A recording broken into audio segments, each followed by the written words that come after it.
Welcome to the Explainer. So today we are diving into something that honestly is pretty wild. We're taking a document that looks like your standard run-of-the-mill bureaucratic paperwork, the Strategic Guide for UNICEF's top financial leader, and we're going to decode it together. Because as we start pulling back the layers, you'll see that this incredibly dense document is not just a masterclass in global governance, it's also surprisingly mysterious. Let's kick things off with a massive question. How exactly do you manage a multi-billion-dollar global budget where a simple delay doesn't just mean a missed deadline, but literally impacts children's lives? Well, handling that immense pressure is just a regular Tuesday for the UNICEF Comptroller. To really wrap our heads around the scale here, we've got to look at the foundation. The D2 Comptroller role covers 6 absolutely massive domains. We're talking financial performance monitoring, strategic risk management, budget formulation, treasury and investment, reporting and accounting, and operational governance. It's basically the ultimate CFO gig for the entire UN ecosystem. And the scale? It's completely staggering. 190. That's the number of countries and territories where this financial and operational mandate actually applies. Think about it. You aren't just dealing with one currency or a single set of banking laws. You're navigating unimaginable logistical complexities everywhere, from ultra-stable economies to active conflict zones. Which brings us to the absolute core tension of the whole job, something the source document returns to again and again. On one hand, you've got these strict fiduciary guardrails, the ironclad financial controls you absolutely need to keep donors, auditors, and international law happy. But on the other hand, you desperately need emergency flexibility. You have to be agile enough to respond to volatile, fast-moving humanitarian crises. You have to maintain total control, but you simply cannot be so rigid that you fail to act. And the source document, it does not mince words about why navigating this tension matters. Quote, "The ability to move funds quickly, adapt budgets, and approve emergency expenditures can be a matter of life and death for children." End quote. Managing this financial balancing act isn't just about accounting principles. As the text starkly reminds us, it's quite literally about survival. So how do you even handle that kind of pressure? Well, the guide demands a massive cultural shift across the whole organization. We're talking a complete pivot away from reactive, post-facto problem solving, like trying to put out financial fires after they've already blown up, to proactive, ex-ante risk management. You have to spot where financial bottlenecks or currency devaluations might happen way before they ever disrupt a program. Section 2. The surprising aviation connection. Okay, so right in the middle of detailing these crucial life-and-death humanitarian strategies, the document takes a sharp, honestly surreal pivot. It explicitly claims that monitoring UNICEF's financial performance actually sits at the intersection of regulatory coherence and the operational realities faced by states, airlines, airports, and air navigation services providers across every region.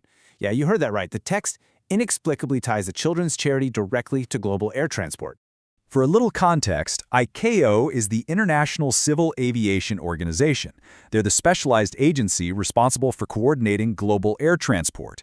Yet, the text we're decoding today perfectly fuses the UNICEF Comptroller's financial duties directly with ICAO's economic regulatory framework. It's a massive, completely undeniable bureaucratic anomaly.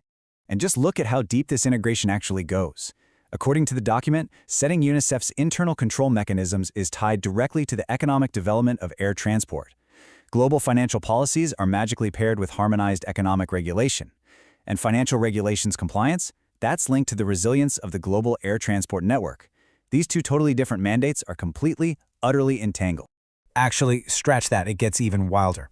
The text makes this incredibly bold claim. Without a deliberate and sustained focus on establishing internal control mechanisms to safeguard UNICEF's assets, the international air transport system risks fragmentation. Let that sink in. The source is literally arguing that the fate of global air travel is resting on UNICEF's financial accounting. So how in the world is this bizarrely blended mandate actually put into action? Well, the text outlines a very rigid, 4-step phased work plan for policy dissemination. You've got the diagnostic phase and gap identification, then scoping and technical drafting, followed by a formal panel or conference review, and finally, dissemination and implementation support. And the stakeholder web you have to navigate to pull this off? It's wild. Enforcing UNICEF's financial policies apparently spans everything from member states' civil aviation authorities and local finance ministries to airlines, airports, the World Trade Organization, and, get this, even the traveling and shipping public. Everyday airline passengers are somehow part of this ecosystem. Plus, actually executing this plan means bridging a massive global divide. The document stresses that the Comptroller has to manage totally different regulatory worlds simultaneously. You're trying to balance highly mature aviation regulatory systems on one end with developing states that are still just trying to build up their basic institutional capacity on the other. And all of this capacity building unfolds over a really strict timeline. Within months, it's all about that diagnostic phase and cataloging guidance. After a year, you're expected to have e-learning and accessible training materials ready to go.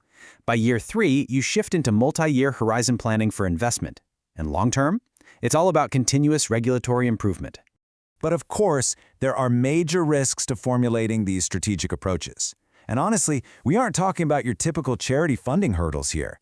The document explicitly lists aviation-specific threats: diverging state positions, insufficient industry buy-in, sudden shifts in fuel prices, national sovereignty concerns, and the commercial interests of state-owned carriers. These are the literal threats to UNICEF's financial implementation. So what's the primary takeaway here? Well, this explainer gives us a fascinating, almost surreal glimpse into the reality of navigating copied and pasted UN bureaucratic frameworks. It is absolutely a masterclass in decoding multi-layered complex governance documents, where massive disparate mandates get layered over one another to create something as rigidly structured as it is utterly bizarre. Which brings us to one final, deeply provocative question based on the text we just decoded. In this complex, intricately layered web of global governance, how exactly does standardizing global aviation regulation ultimately secure the safety and welfare of children worldwide? It's definitely something to ponder. Thanks for joining me for this explainer, and remember to always look closely at the fine print.